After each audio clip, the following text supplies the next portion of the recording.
Video थोड़ा सा अलग होने वाला है guys. I'm going to talk about a book that is going to shake your beliefs. To my people, welcome back to my channel. के लिए एक बुक आज मैं लेके आई हूँ जो हर एक टीनेजर को, हर एक यूथ ऑफ इंडिया को पढ़नी चाहिए. क्यों, ये इस वीडियो में बताया जाएगा. It's not going to be a summary of that book. It is going to be my review about the book. तो मुझे कैसा लगा ये बुक पढ़ने के बाद, एंड आप लोगों को ये बुक पढ़नी चाहिए या नहीं पढ़नी चाहिए. के बारे में बहुत सारे पॉजिटिव रिव्यूज भी हैं, बहुत सारे नेगेटिव रिव्यूज भी हैं, थोड़े से ल्यूकवार्म रिव्यूज भी हैं. To give you my honest opinion about this book कि मुझे कैसा लगा ये बुक पढ़ने के बाद. So stay tuned till the end of the video. यहाँ से हटा लेते हैं, बहुत सजावट होगी. Yeah, so this is the book of the day, guys. Best book ever by Shwetab Gangwar.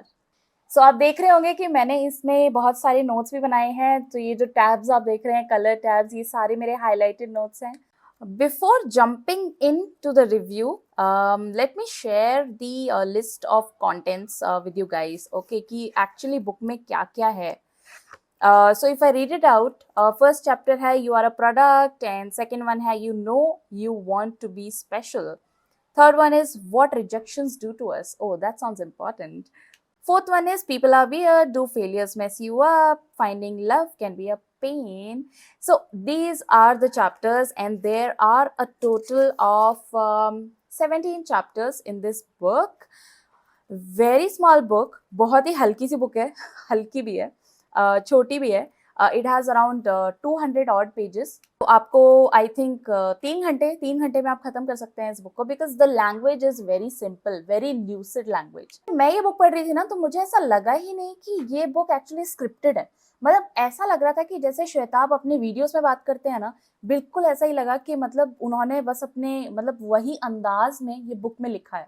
This is the thing that I actually like in authors. मतलब एकदम जो हार्श ट्रूथ होता है ना, वो आपके सामने जब निकाल के रख देते हैं, so that is when I enjoy reading the books, because वो बुक्स चैलेंज करती हैं मेरे जो एग्जिस्टिंग बिलीव्स हैं उनको. मैं बुक पढ़ रही थी, बीच बीच में मुझे लगा कि ओ माय गॉड, ऐसा भी होता है क्या. So number one thing is that if you are reading this book, it is going to challenge whatever you have been, asked to believe as a kid till now. आपके जो भी societal norms हैं, आपको जो भी बोला गया है, hope, happiness, your goals, your system, your processes, सब कुछ के बारे में यहाँ पे हार्श ट्रू रियलिटी बताई गई है. So if you are ready and up for that, तभी आप इस बुक को पढ़ना. लेकिन अगर आपको असलियत नहीं जाननी है तो आप इस बुक को मत पढ़िए. So you are a product, that is chapter 1. तो श्वेताब ने इसमें बताया है कि बचपन से लेके अभी तक हमको बताया जाता है कि we are meant to be this. बचपन में बोला जाता है ना कि मेरा बेटा बड़े होकर इंजीनियर बनेगा. सो वही चीज़ है यहाँ पे भी. आपको वही वैल्यूज दी जाती हैं, वही बिलीफ सिस्टम दिया जाता है, वही आपको थॉट्स दिए जाते हैं, वही थिंकिंग कैपेबिलिटी दी जाती है, जिससे आप एक फिनिश्ड प्रोडक्ट बन. तो वो चीज़ तो याद ही होगी कि मम्मी डैडी हमेशा बोलते थे कि 10th क्लास के बाद 10th क्लास में मेहनत कर लो, उसके बाद ऐश ही ऐश है. 12th क्लास में मेहनत कर लो, उसके बाद ऐश ही ऐश है. फिर बाद में बीटेक की मेहनत कर लो, ऐश ही ऐश है. बेटा प्लेसमेंट ले लो, उसके बाद ऐश ही ऐश है. और अब क्या हो गया, अब आ गया MBA और कर लो भैया, फिर ऐश ही ऐश है. पर ऐश कहीं नहीं है. That is what. So everyone in the society has been trying to build products which are going to work for them. तो अगर आप गवर्नमेंट की भी चीज़ ले लो, तो गवर्नमेंट भी तो यही कर रही है ना. गवर्नमेंट भी आपको उसी डायरेक्शन में लेके जा रही है, आपको वही थिंकिंग कैपेबिलिटी दे रही है ताकि आप इकोनॉमी के लिए, सिस्टम के लिए काम करो. करिए कि मैं एक प्रोडक्ट हूँ और मेरे बाजू में जो बच्चे रह रहे हैं वो एक प्रोडक्ट हैं. तो क्या होता है कि अगर हम 2 प्रोडक्ट्स बिल्ड कर रहे हैं, अगर दोनों के डिफरेंट पेरेंट्स हैं, दोनों पेरेंट्स कंपेयर करेंगे कि मेरा प्रोडक्ट ज़्यादा अच्छा है या उसका प्रोडक्ट ज़्यादा अच्छा है. तो इससे कंपैरिजन आता है. यही देख के, यही सोच के हम लोग एक दिन बड़े हो जाते हैं और हमारी जो थिंकिंग कैपेबिलिटी होती है वो एकदम ज़ीरो होती है. वो पता है क्यों? बचपन में मेरे को याद है कि मैंने मम्मी से पूछा था कि मम्मी ट्यूसडे को बाल क्यों नहीं काटते हैं, सैटरडे को नेल्स क्यों नहीं काटते हैं, चप्पल को उल्टी क्यों नहीं रखे रहने देते, हमें सीधी क्यों करना है. बट उसका जवाब किसी के पास होते ही नहीं है. तो जब हम क्वेश्चंस पूछ रहे होते हैं, हमें वही बोल दिया जाता है कि ऐसा ही होता है और ऐसे ही तुम्हें फॉलो करना है. हमें हमारी थिंकिंग कैपेबिलिटी नहीं दी जाती. हमें बताते नहीं कि Y, how to think, how to actually face failures, how to actually take your own decisions, actions को कैसे face करना होता है, how to face emotions, how to control your emotions. ये सब चीज कोई नहीं सिखाता है. But on the same front, I would also like to say कि there are good amount of parents as well who are thinking aside of this educational system as well, जो अपने बच्चों को वैसी अपब्रिंगिंग दे रहे हैं जो एक्चुअली देनी चाहिए. So yes, are those parents. एक और क्या अच्छी बात लगी मेरे को इस बुक में कि रिजेक्शंस को कैसे फेस करना है. तो बचपन से हम लोग किसी ना किसी चीज में रिजेक्शन फेस करते हुए आ रहे हैं. छोटे बच्चे होते हैं, उन लोग को अगर किसी ग्रुप में खेलना है, लेट्स से कि 10 बच्चे हैं, वहां पे अगर एक छोटा बच्चा जाता है और बोलता है कि मुझे भी अपने साथ खिला लो, वहां पे उसको मना कर देते हैं कि नहीं, हमारा पहले का ग्रुप है, हम नहीं खिलाएंगे तुम्हें. तो that is the first rejection that kid has faced.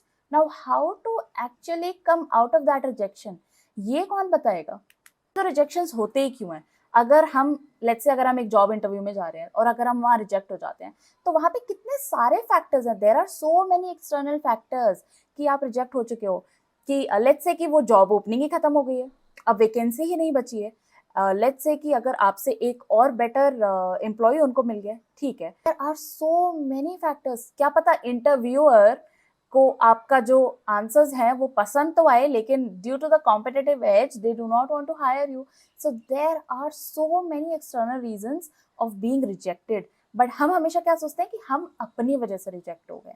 Feel कि हाँ यार हमें अपने मेहनत करनी है, हम हमेशा रिजेक्ट हो जाते हैं, बार बार मैं रिजेक्ट हो जाता हूँ, बाकी लोग तो सेलेक्ट हो रहे हैं. तो your rejection is not only because of you, your rejection is because of lot of external forces which are actually acting either against you or for you. तो एक दिन जब अब वो यूनिवर्स आपके फॉर में प्ले करेगा तो आप पक्का सेलेक्ट हो जाओगे. मैं सीधा जंप करती हूँ लास्ट चैप्टर पे, admire never follow.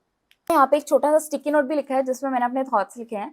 So let me tell you my thoughts कि मेरे को ऐसा लगता है we see these big personalities, self-help gurus, and everyone who has written such great books, they have achieved heights, they are doing great in content creation. Yes, admire them, appreciate them. Appreciation is important, but don't blindly follow them.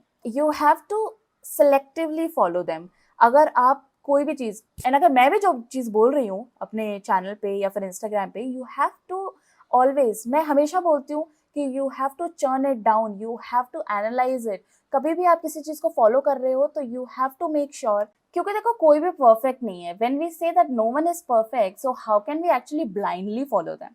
इस book की ई book मत खरीदे, इसको Audible पे मत सुनिए, but get the copy from Amazon because this is something that you would like to read multiple times. मैंने खुद ये बुक 2 बार पढ़ ली है and I still want to read it more because इसमें बहुत कुछ है.